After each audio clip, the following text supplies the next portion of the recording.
जय माता दी। मेरे सभी प्यारे दोस्तों, मैं लक्ष्मी शर्मा बड़ों को चरण स्पर्श, छोटों को प्यार और बराबर वालों को दिल से नमस्कार करती हूँ।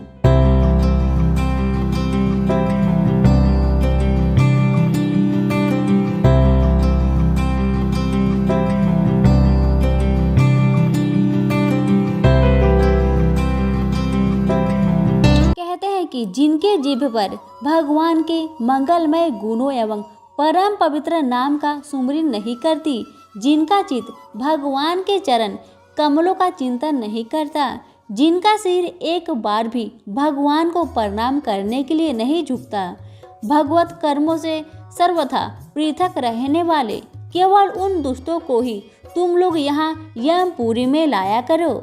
यह यमराज जी ने अपने दूतों को आदेश दिया।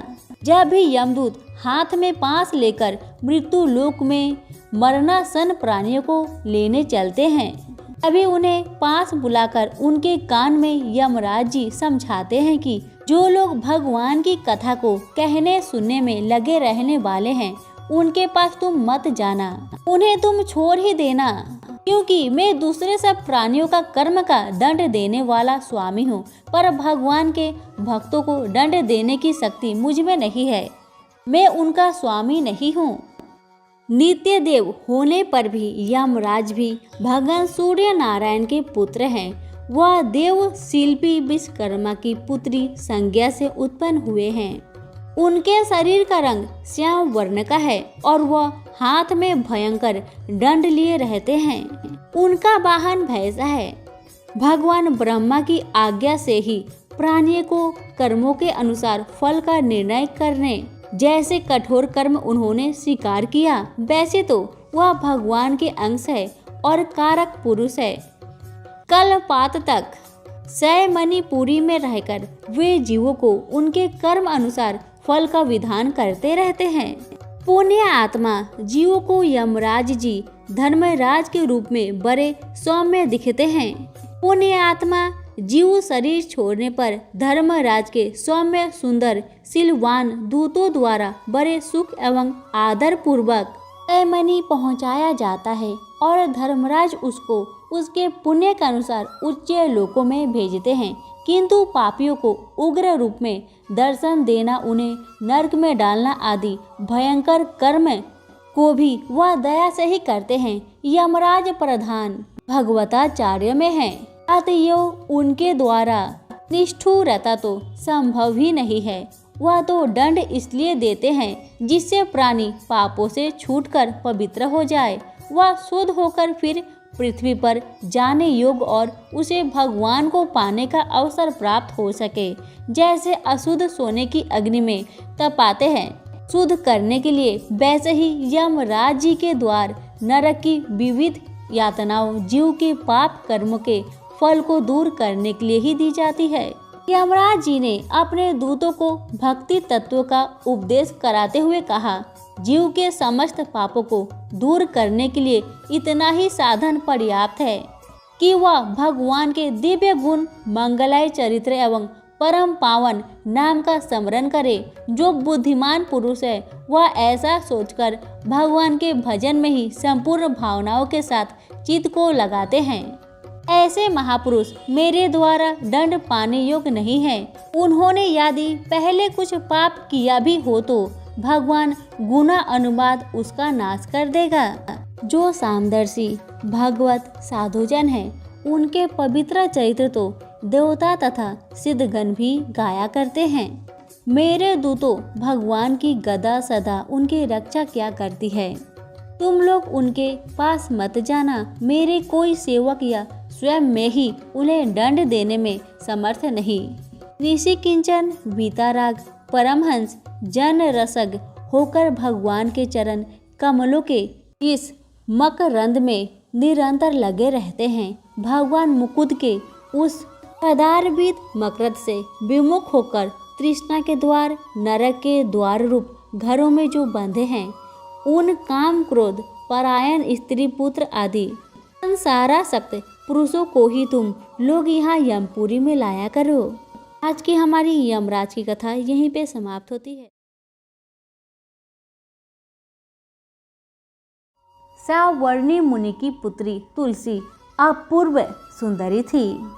उनकी इच्छा थी कि उनका विवाह भगवान नारायण के साथ हो। इसके लिए उन्होंने नारायण पर्वत की घाटी में स्थित बद्री वन में घोर तपस्या की। दीर्घ काल तक तपस्या के उपरांत ब्रह्मा जी ने प्रसन्न होकर दर्शन दिए और वर मांगने को कहे। तुलसी ने कहा, सृष्टिकर्ता ब्रह्मा देव, आप अंतर्यामी हैं, सबके मन की बात जानते हैं। फिर भी मैं अपनी इच्छा आपको बताती हूँ। मैं चाहती हूँ कि भगवान श्री नारायण मुझे पति रूप में मिले। ब्रह्मा ने कहा, तुम्हारा अभीष्ट तुम्हें अवश्य मिलेगा। अपने पूर्व जन्म में किसी अपराध के कारण तुम्हें श्राप मिला है कि दानव कुल में जन्म लेने के बाद भी उसमें नारायण का अंश विद्यमान रहेगा। इसलिए इस जन्म में पूर्व जन्म के पाप के शमन के लिए संपूर्ण नारायण तो नहीं, नारायण के अंश से युक्त दानव कुल जन्मे उस श्रापग्रस्त पार्षद से तुम्हारा विवाह होगा। श्राप मुक्त होने पर भगवान श्री नारायण सदा सर्वदा के लिए तुम्हारे पति हो जाएंगे। तुलसी ने ब्रह्मा के इस वर को स्वीकार किया, क्योंकि मानव कुल में जन्म के कारण उसे मायावी भोग तो भोगना ही था। तुलसी बद्री वन में ही रहने लगी। नारायण का वह पार्षद दानव कुल में शंखचूड़ के नाम से पैदा हुआ था। कुछ दिनों के बाद वह भ्रमण करता हुआ बद्री वन आया। वहां तुलसी को देखते ही वह उस पर मुग्ध हो गया। तुलसी के सामने उसने अपने साथ विवाह का प्रस्ताव रखा। इतने में ही ब्रह्मा जी आ गए और तुलसी से कहा, तुलसी, शंखचूड़ को देखो, कैसा देवोपम इसका स्वरूप है। दानव कुल में जन्म लेने के बाद भी लगता है जैसे इसके शरीर में नारायण का वास हो। तुम प्रस्ताव को सहर्ष स्वीकार कर लो। तुलसी को भी लगा कि उसकी तपस्या पूर्ण हुई, उसे इच्छित फल मिला है। शंखचूड़ के साथ उसका गंधर्व विवाह हो गया और वह शंखचूड़ के साथ उसके महल में पत्नी बनकर आ गई। शंखचूड़ ने अपनी परम सुंदरी सती सावधि पत्नी तुलसी के साथ बहुत दिनों तक राज्य किया।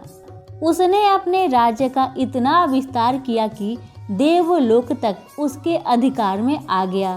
स्वर्ग का सुख भोगने वाले देवताओं की दशा भिखारियों जैसी हो गई।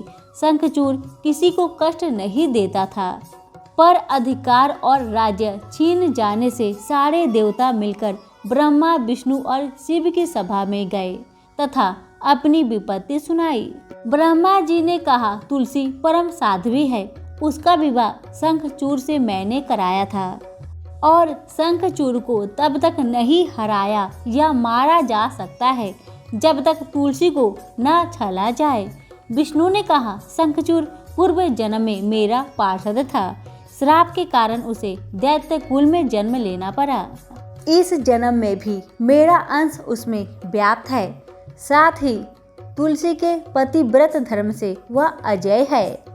फिर देवताओं की सहमति से भगवान शिव ने शंखचूड़ के पास संदेश भेजा कि या तो वह देवताओं का राज्य लौटा दे या फिर उनसे युद्ध करे।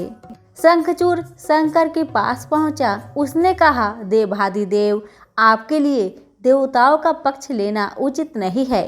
राज्य बढ़ाना हर राजा का कर्तव्य है। मैं किसी को दुखी नहीं कर रहा हूँ। देवताओं से कहिए वे मेरे प्रजा होकर रहे। मैंने आपका भी कोई उपकार नहीं किया है। हमारा आपका युद्ध शोभा नहीं देता। अगर आप हार गए तो बड़ी लज्जा की बात होगी। मैं हार गया तो आपकी कृति बहुत अधिक नहीं बढ़ेगी। भगवान शंकर हंसे। वे तो सब रहस्य समझते थे। तुलसी और शंखचूड़ के पूर्व जन्म के श्राप की अवधि लगभग पूरी हो चुकी थी। वे बोले, इसमें कृति और लज्जा की बात नहीं। तुम देवों के राज्य लौटाकर उन्हें उनके पद पर प्रतिष्ठित होने दो।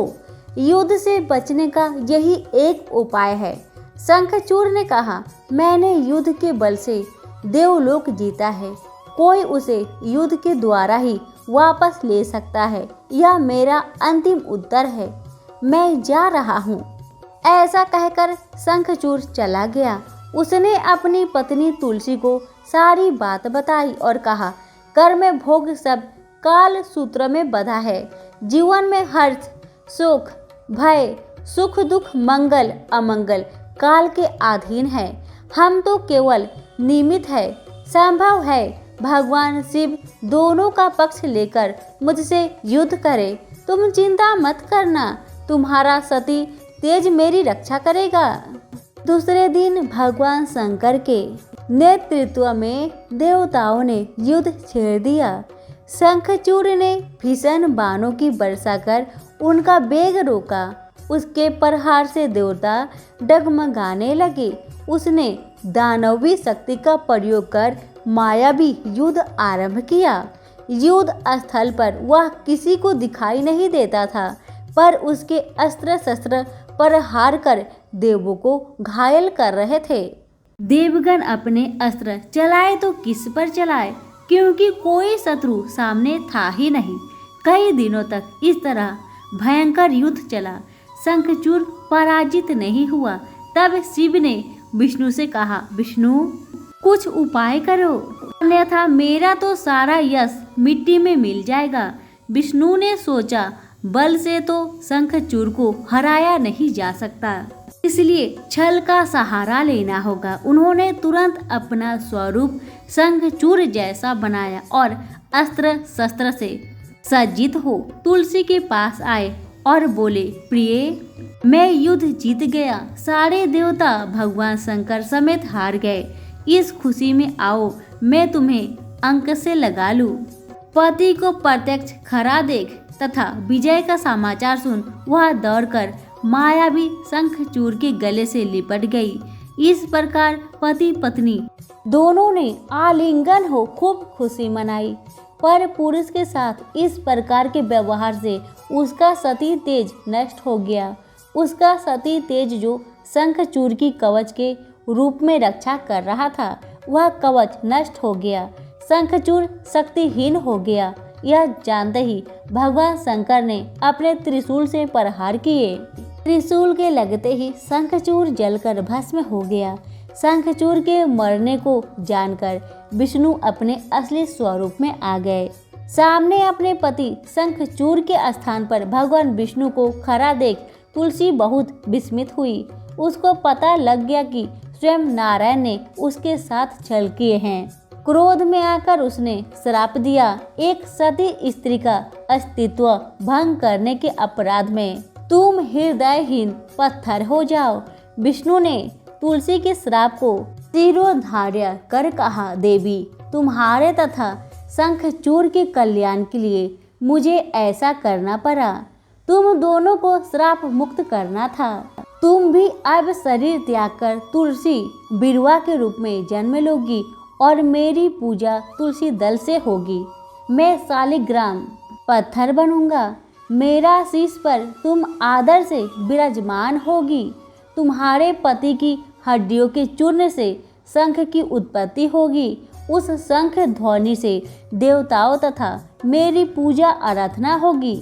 जहाँ शंख ध्वनि होगी वहाँ मंगलमय में विराजमान रहूंगा। तुमने पूर्व जन्म में बद्री वन में मुझे पाने के लिए बड़ी तपस्या की थी। अब अगले जन्म में मैं नारायण परस्तर के रूप में बद्रीनाथ वन में स्थापित होऊंगा और मेरी पूजा अर्चना फल फूल से ना होकर तुम्हारे तुलसी दल से होगी। मेरे शीश पर विराजमान होकर तुम मुझसे भी ऊंचा पद प्राप्त करोगी। सभी बोले, तुलसी मैया की जय हो, विष्णु भगवान की जय हो। धर्मराज जी की कहानी अनेक अवसरों पर सुनी जाती है। पौष मास, मकर संक्रांति, धर्मराज दशमी, कार्तिक मास, बैसाख पूर्णिमा आदि में धर्मराज जी की कहानी सुनने का महत्व है। धर्मराज जी की कहानी को विशेष फलदायी माना गया है। धर्मराज जी की कहानी सुनने से व्यक्ति के पाप नष्ट होते हैं, स्वर्ग की प्राप्ति होती है। तो आइए जानते हैं धर्मराज जी की कहानी। प्राचीन समय की बात है। एक नगर में दो सेठानियां रहती थी। बड़ी सेठानी के घर में बहुत धन था, लेकिन वह कंजूस थी। छोटी जेठानी के घर में धन कम था, लेकिन वह मन की बहुत दयालु थी और मददगार थी। सभी के सुख दुख में मदद करती थी। छोटी बहू अपने आप को धर्म के कार्य करने और लोगों की मदद करने में लगाए रखती थी। छोटी बहू हर रोज सवेरे गंगा स्नान करने के लिए जाती, तुलसी माता बर पीपल सींचती, भगवान के मंदिर जाकर पूजा करती और धर्मराज जी की कहानी सुनती थी। जबकि बड़ी सेठानी यह सब देखकर हंसती थी और कहती थी, पता नहीं दिन भर क्या फालतू काम करती रहती है। ऐसा करते करते दिन बीतने लगे और सेठानियां वृद्ध हो गई। तब भगवान के घर से बुलावा आया। छोटी सेठानी को लेने के लिए धर्मराज जी ने अपना विमान भेजा और जबकि बड़ी सेठानी को दूत मारते हुए ले जाने लगे। रास्ते में बड़ी सेठानी ने कहा कि मुझे भूख लगी है। तब दूत बोले कि यदि तुमने जीवन में किसी को खाना खिलाया होगा तब ही हम तुम्हें खाना देंगे, अन्यथा नहीं देंगे। थोड़ी देर बाद उसने फिर से कहा कि मुझे प्यास लगी है। तब दूत बोले कि यदि तुमने जीवन में किसी प्यासे को पानी पिलाया होगा तभी हम तुम्हें पानी देंगे, अन्यथा नहीं देंगे। रास्ते में उसे कांटे चुभने लगे और तेज गर्मी पड़ने लगी, लेकिन दूत उसे घसीटते हुए ले जा रहे थे। अब बड़ी जेठानी बहुत पछताने लगी कि मेरे पास सब कुछ होते हुए भी दान धर्म नहीं किया। इतनी देर में धर्मराज जी का दरबार आ गया। वहां जाकर उसने देखा कि छोटी सेठानी भगवान के पास सिंहासन पर बैठी थी। उधर बड़ी सेठानी को तपते हुए कुंड में डाल दिया गया। तब बड़ी सेठानी बोली कि मुझे 1.25 पहर का समय दीजिए, मैं वापस आकर दंड भोग लूंगी। धर्मराज बोले ठीक है। बड़ी सेठानी के शरीर में वापस प्राण डाल दिए और वह धरती पर आते ही अपने पंडितों को बुलाकर धर्मराज जी की कहानी सुनी और सब तरह के दान धर्म किए। इतने में समय पूरा हो गया। अब की बार बड़ी सेठानी को लेने धर्मराज जी का विमान आया। 1.25 पहर के दान धर्म और धर्मराज जी की कहानी सुनने से बड़ी जेठानी को स्वर्ग की प्राप्ति हुई। धर्मराज जी ने जैसी कृपा सेठानी पर की वैसे हम सब पर करना। धर्मराज जी की कहानी सुनने वाले, कहने वाले, हुक्कारे भरने वाले और पूरे परिवार पर कृपा करना। सभी बोले धर्मराज जी की जय।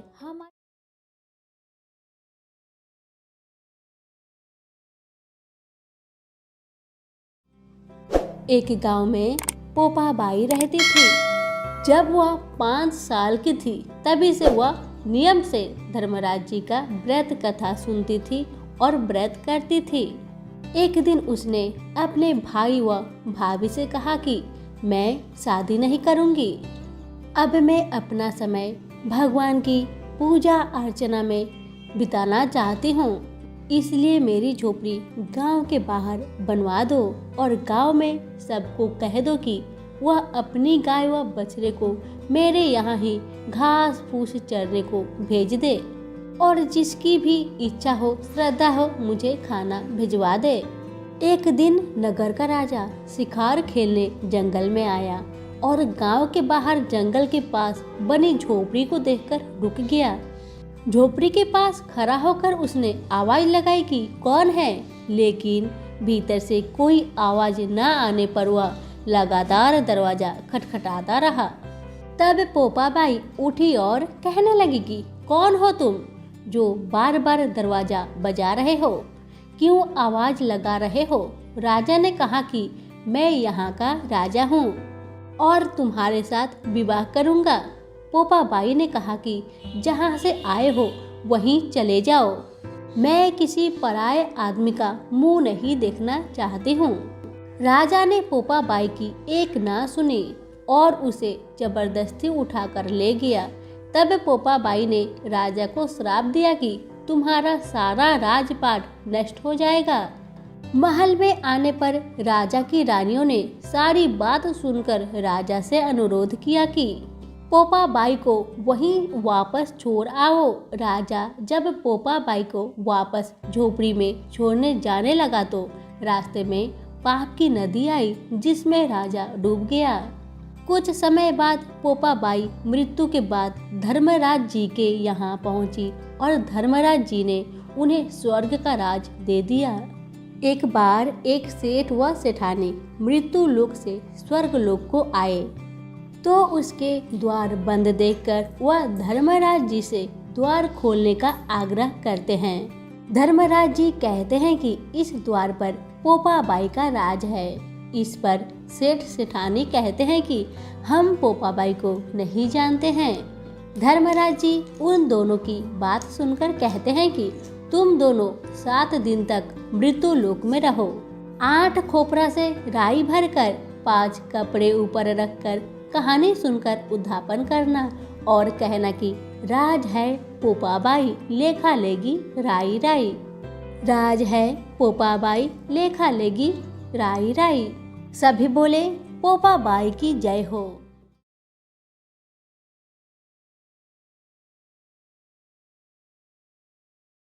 तो चलिए शुरू करते हैं। एक ब्राह्मणी थी, वह बहुत धार्मिक महिला थी। सभी ग्रामवासी उसका बहुत सम्मान करते थे। कोई भी उसकी शरण में आता वह सबकी मदद किया करती, कभी इनकार नहीं करती। मन ही मन भगवान का स्मरण किया करती थी, भगवान का गुणगान किया करती थी। भगवान की सेवा पूजा व जरूरतमंदों की सेवा की उसका परम धर्म था। एक दिन ब्राह्मणी मरकर भगवान के घर गई। वहां जाकर बोली, मुझे बैकुंठ का रास्ता बता दीजिए। स्वर्ग से एक दूत आया और बोला, ब्राह्मणी आपको क्या चाहिए? फिर ब्राह्मणी बोली, मुझे बैकुंठ का रास्ता बता दीजिए। आगे आगे दूत और पीछे पीछे ब्राह्मणी मंदिर तक गए। ब्राह्मणी बहुत धार्मिक महिला थी। उसने बहुत दान पुण्य कर रखा था। उसे विश्वास था कि उसके लिए बैकुंठ का रास्ता अवश्य खुल जाएगा। ब्राह्मणी ने वहां जाकर देखा, बड़ा सा मंदिर, सोने का सिंहासन, हीरे मोती से जटित छतरी थी। चित्रगुप्त जी ने न्याय सभा में बैठे साक्षात इंद्र के समान शोभा पा रहे थे और न्याय नीति से अपना राज्य संभाल रहे थे। यमराज जी सबको कर्म अनुसार दंड दे रहे थे। ब्राह्मणी ने जाकर प्रणाम किया और बोली, मुझे बैकुंठ जाना है। चित्रगुप्त ने लेखा सुनाया और कहा कि ब्राह्मणी, तुमने सब धर्म किए हैं परंतु धरती माता की कहानी नहीं सुनी है, इसलिए तुम्हारे सिर पर धरती माता का कर्ज है और तुम बैकुंठ में कैसे जाएगी? ब्राह्मणी बोली, धरती माता की कहानी के क्या नियम है? चित्रगुप्त जी ने बोले, कोई 1 साल, कोई 6 महीने, कोई 7 दिन ही सुने, पर धरती माता की कहानी अवश्य सुने, फिर उसका उद्धापन कर दे। धरती माता की कहानी सुनने से अनजाने में किए गए पाप कर्म को धरती माता हर लेती है। स्वर्ग लोक में धर्म को ही स्थान प्राप्त है, यहाँ पाप के लिए कोई जगह नहीं है। धरती माता की कहानी पीपल के पेड़ के नीचे बैठकर सुनना चाहिए। यह बात सुनकर ब्राह्मणी ने प्रार्थना की, हे प्रभु, मुझे 7 दिन वापस पृथ्वी लोक पर जाने दीजिए। मैं धरती माता की कहानी सुनकर वापस आ जाऊंगी। चित्रगुप्त जी ने उसका लेखा जोखा देखकर 7 दिन के लिए पृथ्वी पर भेज दिए। ब्राह्मणी जीवित हो गई। ब्राह्मणी ने अपने परिवार वालों से कहा कि मैं 7 दिन के लिए धरती माता की कहानी सुनने के लिए धरती पर वापस आई हूँ। इस कथा को सुनने से बड़ा पुण्य मिलता है। उसने पीपल के पेड़ के नीचे बैठकर परिवार के साथ 7 दिन तक धरती माता की कथा सुनी। 7 दिन पूरे होने पर वापस धर्मराज जी का बुलावा आया और ब्राह्मणी को बैकुंठ में श्री हरि के चरणों में स्थान प्राप्त हुआ। जो कोई भी प्राणी धरती माता की कहानी सुनता है, मृत्यु के समय सभी पाप कर्म धरती माता हर लेती है। वह प्राणी को बैकुंठ में स्थान प्राप्त होता है। धरती माता की जय हो।